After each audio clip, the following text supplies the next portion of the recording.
트럼프 대통령이 말하는 멕시코와 캐나다를 겨냥한 것이 이것은 관세 전쟁이 아니라 마약 전쟁이다라는 말이 맞다고 봅니다. 나라가 위기 상황이라는 것을 입증해야만 IEEPA법에 따른 관세를 때릴 수가 있어요. 네.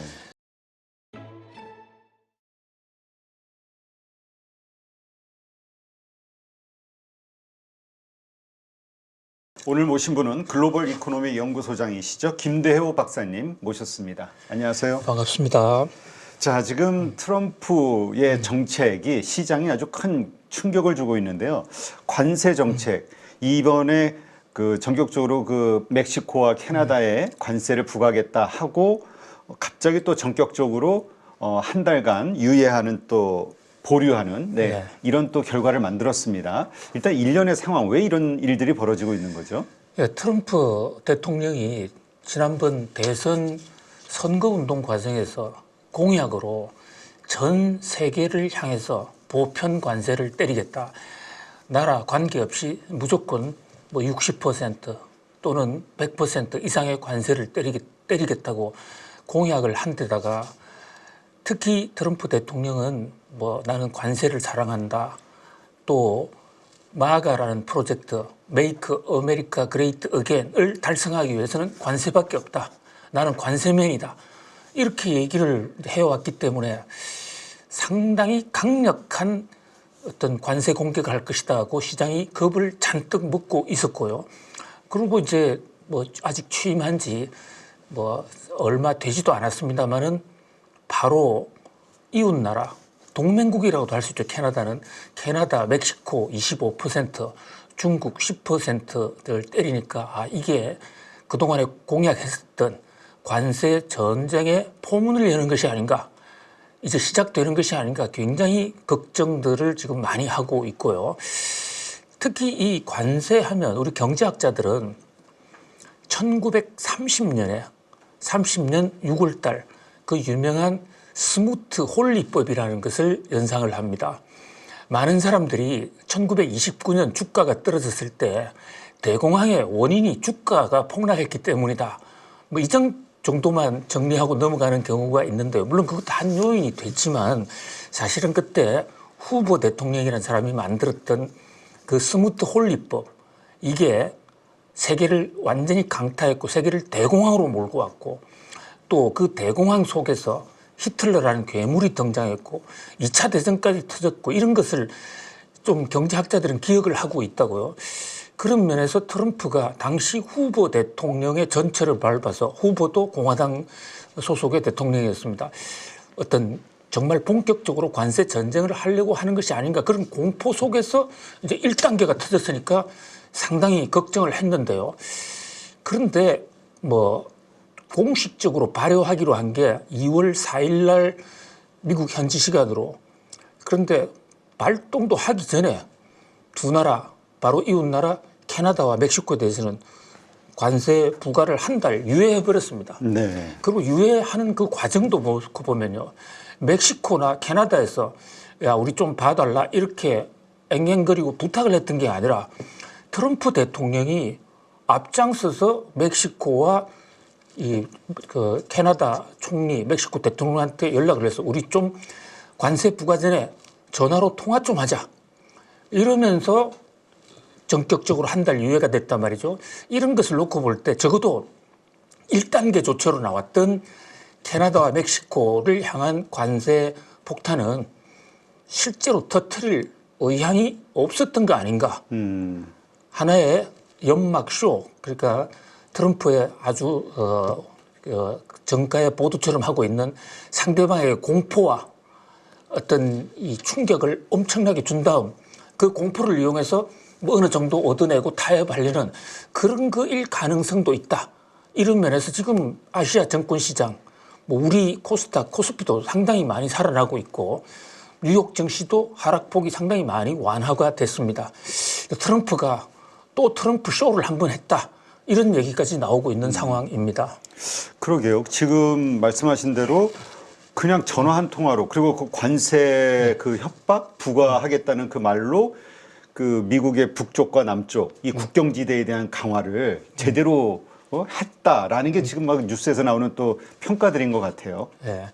그 이제 한 달 후에 그동안 이제 성과를 한 달간 멕시코와 이 캐나다가 어느 정도 성의를 보였느냐를 봐가면서 결정을 하겠지만 일단 관세 전쟁은 조금 갈 겁니다. 왜냐하면 트럼프 대통령 입장에서는 멕시코와 캐나다가 가시적인 성과, 뭔가를 좀 보여줘야만 협상 전문가로서 트럼프 입장에서는 명분 없이 후퇴하지는 않을 거예요.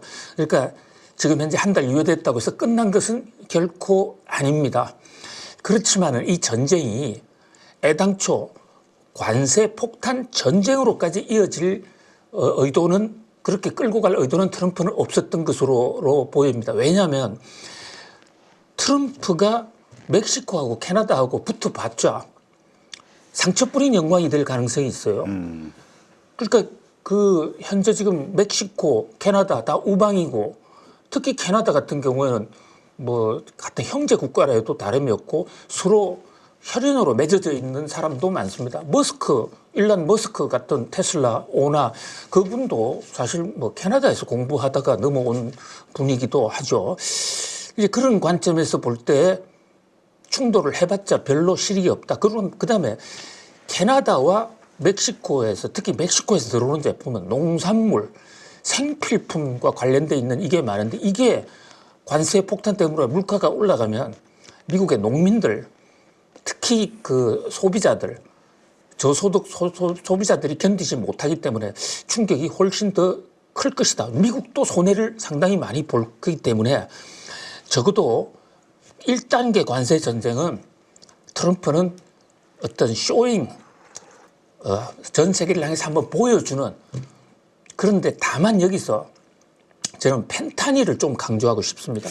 그러게요. 지금 나오는 이야기들이 이거는 관세 전쟁이 아니야. 이거는 마약 전쟁이야. 이 트럼프 얘기잖아요. 그렇습니다. 그러면서 이게 이 유해한 어떤 그 당근들이 캐나다나 멕시코가 제출한 그 당근 책이 이게 무역이 아니라 국경 강화라는 거가 이게 어떤 의미예요, 이게? 그렇습니다. 아주 문제의 포인트를 아주 정확하게 집어 주셨는데요. 사실 저는 이제 미국서 공부도 하고 특파원 생활도 하고 미국서 상당한 시간을 보냈습니다. 그런데 이 미국 사람들의 마약에 대해서 갖는 공포가 상당히 큽니다. 보통 우리 대마초 같은 거 이런 것은 미국 사회에 합법화되어 있는 주가 많습니다. 네. 대마초 접할 수가 많거든요.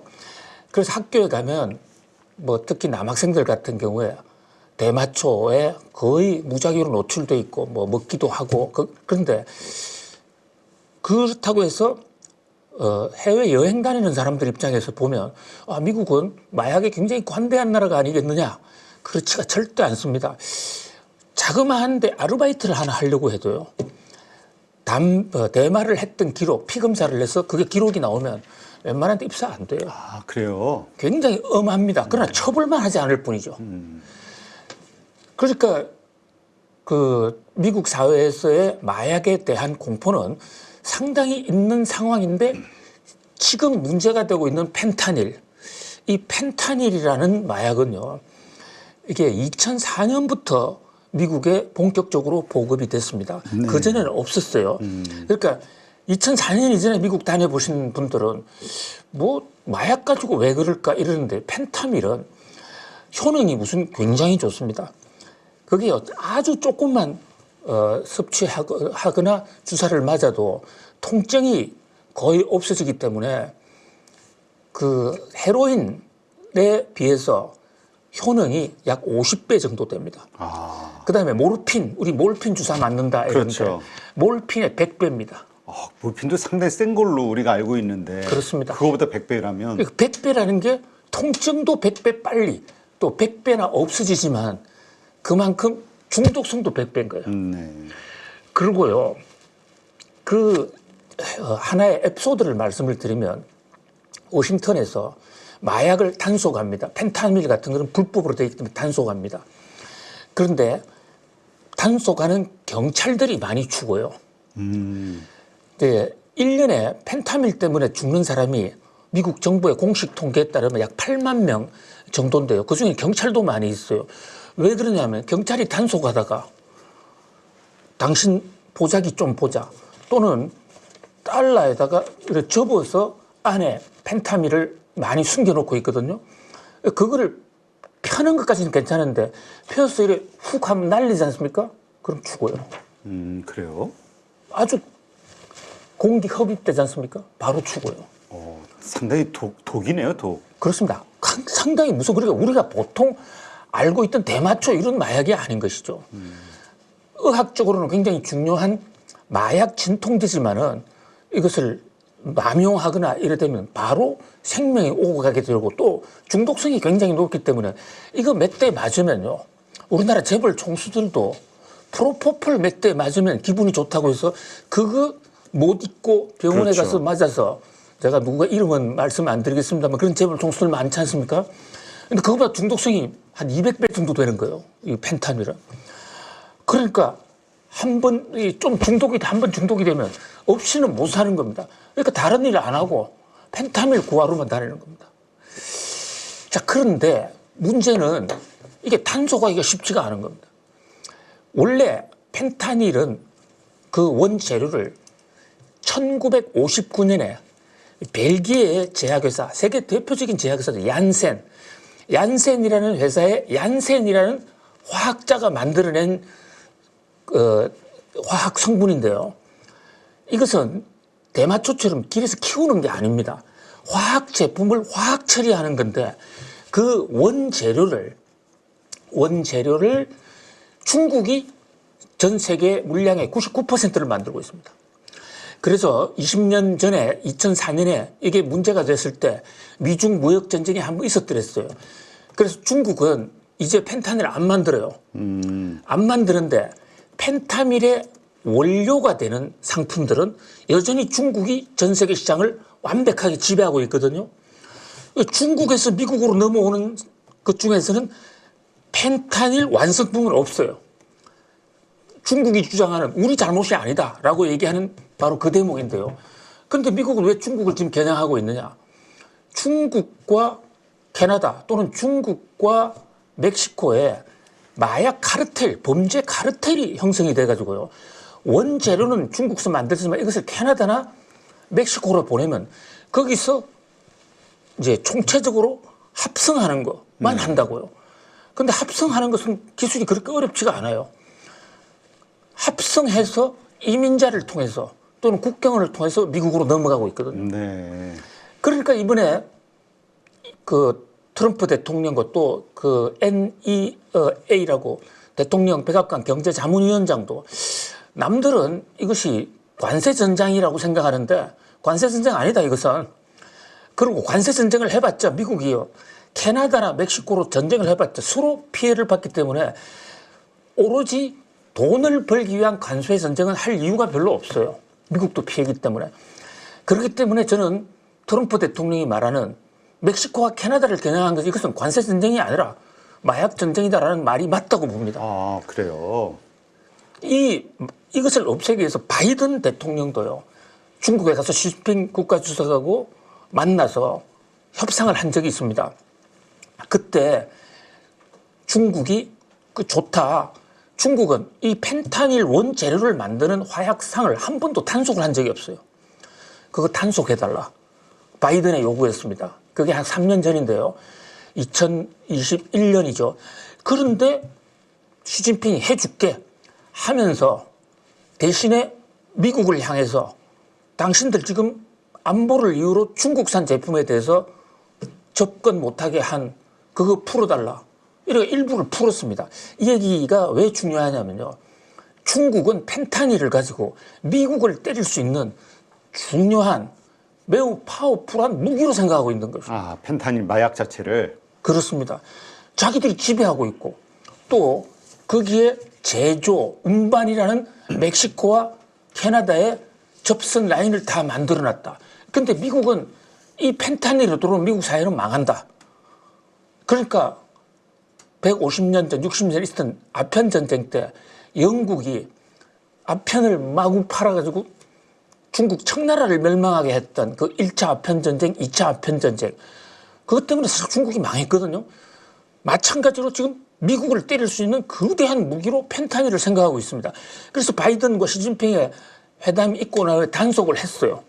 단속을 하고 적발을 했습니다. 처벌하지 않았어요. 아, 그래요. 예. 그냥 하지 마. 하긴 근데 그게 뭐 마약 완성품은 아니라 마약을 그렇습니다. 만들 수 있는 원료다 보니까 그 법적으로는 또 그렇습니다. 제재할 가능 그 바로 필요는 없겠네요. 시진핑 얘기하고 중국 측이 미국 측 얘기하는 거 우리 단속은 했잖아. 그런데 그거 자체가 마약이 아니까 우리가 어떻게 처벌하겠어. 그러니까 특히 공화당 스타일의 사람들은 마약 정말 싫어하거든요. 청교도주의적인 깨끗한 도덕주의 뭐 이런 것을 강조하는 트럼프 대통령. 트럼프는 술도 안 먹어요. 술 일체 안 먹습니다. 그런 사람 입장에서는 마약을 먹는다는 것은 미국이 완전히 하나님 앞에서 죄를 짓는 것이고 미국이 망해간다. 이거 절대 없애야지. 나는 바이든처럼 어리숙하게 바보처럼 안 할 거야. 그래서 선거 공약 때부터 시작을 했고 이번에 관세 폭탄을 때릴 때도요. 자, 관세 세율을 25%를 적용했는데 전 세계에 지금 법률 체계가요. 조세 법률제의라고 해서 1215년에 영국에서 마그나 카르타 권리 장전을 할 때부터 왕이 세금을 마음대로 매기니까 그때부터 의회의 결의가 없으면 세금을 올리거나 내릴 수 없도록 하는 조세 법률주의가 전 세계에 확산이 돼 있어요. 미국도 마찬가지입니다. 세금은 의회가 법을 만들거나 동의하지 않으면 새로 신설 세금을 부과할 수 없어요. 자, 그런데 이게 아주 묘하지 않습니까? 트럼프 대통령 온 지 지금 의회하고 인사도 제대로 안 했는데 의회에서 이런 법을 안 만들어줬거든요. 네. 트럼프 대통령이 전가의 보도처럼 그러니까 4년 동안 절치부심 칼을 갈면서 생각했던 게 IEEPA 법이라는 게 있습니다. 네. IEEPA. 자, 이것은 뭐냐면요. International Economic Emergency 어떤 수권법인데요. 무슨 얘기냐면 미국이 전쟁을 치른다거나 이러면 워낙 급하니까 의회의 심의 없이 대통령 행정명령으로 그 세금을 발동할 수 있다는 그 예외 조항을 둔 겁니다. 요게 1977년도 지미 카터 대통령이 만들었습니다. 민주당 정부에. 근데 카터는 쓰지는 않았어요. 왜 만들었냐? 인권 대통령인 지미 카터가 왜 만들었냐? 그때 기억하실 겁니다. 이란하고 미국 관계가 엄청나게 안 좋았고 미국 대사관을 이란이 점거를 해버렸기 때문에 그 많은 미국 외교관들이 이란에서 억류가 됐습니다. 그래서 그것을 엔테베 작전을 해가지고 군인들을 보내서 빼올려다 그거를 실패했고 그 바람에 그 지미 카터는 대통령 재선도 실패를 하는데 이란에게 쓰려고 즉각적으로 발동할 수 있는 경제제재를 하도록 만든 법인데 이것을 트럼프 참모들이 연구를 해가지고 이번에 IEEPA법을 근거로 25%를 때렸습니다. 자, 그러니까 이 대목에서 이게 왜 중요하냐면 IEEPA법은 대통령이 마음대로 때릴 수 있긴 하되 다만 조건이 돼야 됩니다. 조건. 그러니까 우리나라도 계엄령은 대통령이 발동할 수 있지만 계엄령의 조건이라는 게 있잖아요. 나라가 무슨 위기 상황이라든지 마찬가지로 IEEPA법에도 나라가 위기 상황이라는 것을 입증해야만 IEEPA법에 따른 관세를 때릴 수가 있어요. 네. 이번에 트럼프가 근거로 제시한 게 펜타닐입니다. 펜타닐 때문에 나라가 망하고 있다. 국가 안보 상황이다. 그래서 때린 거기 때문에 자, 우리나라를 상대로 한 관세 또는 중국을 향한 본격적인 관세는 아직 시작도 안 됐어요. 네, 그렇죠. 네, 그것은 법의 준비가 있어야 됩니다. 우리나라 같은 경우에는 미국의 안보를 해한 것도 없기 때문에 미국 의회에서 법을 만들어줘야 트럼프 대통령이 움직일 수가 있는데 펜타닐의 경우는 IEEPA법에 따라서 바로 때릴 수 있다. 그렇기 때문에 이번 관세 전쟁은 1차전이고 1차전은 매우 국지전이고 그리고 이것은 펜타닐에 초점이 맞춰져 있고 펜타닐로 왔다 갔다 하는 이민에 초점이 맞춰져 있기 때문에 멕시코와 캐나다가 우리가 좀 적극적으로 협조할게요. 그리고 특히 펜타밀 그 카르텔 조직에 대해서 수사해야 한다든지 미국이 들어와서 조사를 할 수 있게 한다든지 이러면 관세 안 때릴 겁니다. 아, 그래요? 예. 그런데 이제 문제는 과연 이제 캐나다나 멕시코가 트럼프 대통령 협박을 어느 정도로 이행해 주느냐 여기에 달려 있어서 만약에 멕시코나 캐나다가 별로 가시적인 행동을 안 보이면 3월 4일부터 관세를 때려서 압박을 할 겁니다. 그런데 그것이 오래 가지는 않을 거예요. 그래서 그런 면에서 저는 이번에 1차 관세 폭탄, 멕시코와 캐나다를 향한 관세 폭탄 그렇게 크게 걱정할 거 없다. 아, 중국을 한 10% 지금 때려놓고 있지 않습니까?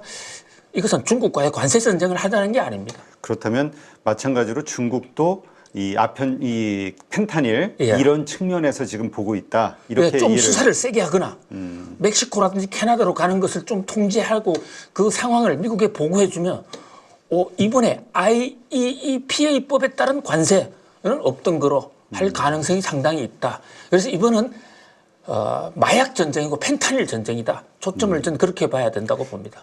그렇다면 한 가지 궁금한 게 멕시코 정부가 됐든 캐나다 정부가 됐든 만약에 미국의 그 말이 맞는 거라면 네. 그 어떤 도의적인 책임 아니면은 당연한 어떤 해야 되는 행위라고 본인들도 그러니까 그 말에 대한 네. 원인에 대해서 캐나다가 멕시코가 원인이다 인정을 하는 겁니까? 이제 인정은 구체적으로는 절대 할 수가 없죠. 아, 절대 안 해요. 그것을 인정하는 순간 책임을 져야 모든 돼요? 책임을 다 뒤집어 쓰고 경우에 따라서 그런 미국이 전쟁을 해버려도 할 말이 없게 되는 겁니다. 이런 불법 행위를 하고 있는 걸 입장. 그래서 끝까지 캐나다나 멕시코는 우리는 한 적 없다. 다만 미국이 의심하니까 두 가지 선택이 있습니다. 첫 번째, 국경을 확실히 막을게. 국경 막아서 그래서 이번에도 한 달 유예 조건으로 멕시코에서 10,000명을 국경선에다가 군대를 추가 배치했거든요. 네. 그 다음에 캐나다는 그 캐나다의 펜타닌 차르라고 그래서 펜타닌 총독, 펜타닌을 규제하는 총독을 임명하겠다. 그래서 그 북쪽 지방에 미국의 북쪽 지방, 캐나다 남쪽이죠. 그 길을 조사함 해보겠다. 미국이 캐나다에서 제조한다고 그러니 그런 어떤 조처 1단계고요. 이제 그 다음에는 미국이 계속 그렇게 그 의심을 갖고 있다면 우리 전반적으로 수사할게. 그럼 수사한다고 발표가 나고 나면 마약업자들이 이제 숨겠죠. 네. 뭐 조사해보니까 별로 없더라. 이런 조처가 나온다 하더라도 일단은 미국 입장에서는 상당 부분 펜타닐의 유입 경로를 막을 수가 있기 때문에요. 그러니까 트럼프 대통령 입장에서는 뿌리를 뽑을 수는 없겠지만은 그 근본적으로 미국에 들어올 수 있는 거대한 어떤 루트를 일단 차단할 수 있다. 그 다음에 펜타닐과 동시에 지금 트럼프 공화당이 노리고 있는 것은 바로 이민이거든요. 네. 불법 이민. 예, 불법 이민. 이번에 미국 선거에서 해리스가 지게 된 가장 큰 원인 중에 하나가 저는 그렇게 봅니다. 흑인들 표를 못 잡았어요. 네. 해리스가 반흑인인데도 불구하고 흑인들 집중 지역에서 그리고 또 여론조사 사후에 나타난 결과 보면 해리스 찍었다는 사람이 별로 없습니다. 해리스의 남편이 백인인 것도 있지만 백인 유대인인 그런 측면도 있죠. 그런데 오바마 때하고는 다른 게요. 왜 흑인들이 트럼프로 돌았었어요? 왜 그러냐? 미국에 살다 보면 이런 걸 느끼게 되는데요. 미국의 흑인들이 이제 실업률이 상당히 높습니다. 근데 그 사람들의 경쟁자, 직장에서의 가장 큰 경쟁자가 누구냐? 백인이 아닙니다. 흑인과 백인은 같은 직장의 대상으로 되어 있는 것은 최상위층, 뭐 하버드 나온 흑인 정도 돼야 최상위층이고 많은 사람들은 단순 노무직에 종사하는 흑인들이 많은데 그 사람들의 경쟁자가 남미로부터 들어오는 이민자들이에요. 네. 불법 이민자들이 더 싸게 하니까 흑인들이 일자리가 없으니까. 아, 그렇군요. 그래서 이것을 트럼프가 이민을 확실히 없애주겠다. 흑인들이 좋아한 겁니다. 근데 해리스의 민주당은 표의 기반이 이민자들에게 있다고요. 이민자 막는다는 소리를 못해요. 그런데 과거의 공화당은 얘기를 해도 이민자 막는다고 해놓고 제대로 못 막을 걸 이랬는데 트럼프는 막는다. 네. 할 거야. 그러니까 이번에 트럼프가 펜타밀을 이용해서 일거양득인 거죠. 펜타밀도 맞고 이민도 못하도록 쐐기를 박아버린다. 네. 이민이 상당히 줄어들 가능성이 있다 이렇게 봅니다. 네, 그렇군요. 그러니까 지금 다시 한번 이번 그 관세 전쟁이죠. 사실 멕시코와 캐나다 그리고 미국 간에 일어난 요것은 사실상 그냥 마약 전쟁이었다. 펜타닐 전쟁이었다. 마약 플러스 이민. 이민자, 예. 불법 이민자에 대한. 네, 알겠습니다. 여러분 지금 계좌 안녕하십니까? 언제까지 물린 종목들 바라만 보실 거예요. 사실 투자라는 게 간단합니다. 올라갈 종목 잘 찾아서 매수할 자리, 매도할 자리만 여러분들이 명확하게 알고 있으면 주식 정말 쉬워집니다. 지금 보유 종목을 잘라야 할지 끌고 가야 될지 고민인 분들 많으시죠? 저도 7번 깡통을 차본 사람으로서 여러분들의 고민이 어떤 건지 다 알고 있습니다. 그래서 제가 여러 번 실패를 겪으면서 일어서게 해줬던 기법들에 대해서 명확하게 알려드리도록 하겠습니다. 2025년 양복 나온다라고 이야기 드렸는데 분명 좋은 장이 올 거니까 이 기회를 살리시면 좋겠습니다. 딱 8주만 집중하셔가지고 평생 써먹을 수 있는 돈 버는 기법 다 배워가실 수 있도록 만들어 드리겠습니다. 제가 쓰는 실전 기법을 총 8번의 VOD 강의와 16번의 라이브 강의로 모두 담았습니다. 직접 올라갈 종목 찾으실 수 있도록 그 방법을 제가 알려드리겠습니다. 여러분 2025년 저와 함께 돈 벌어보시죠.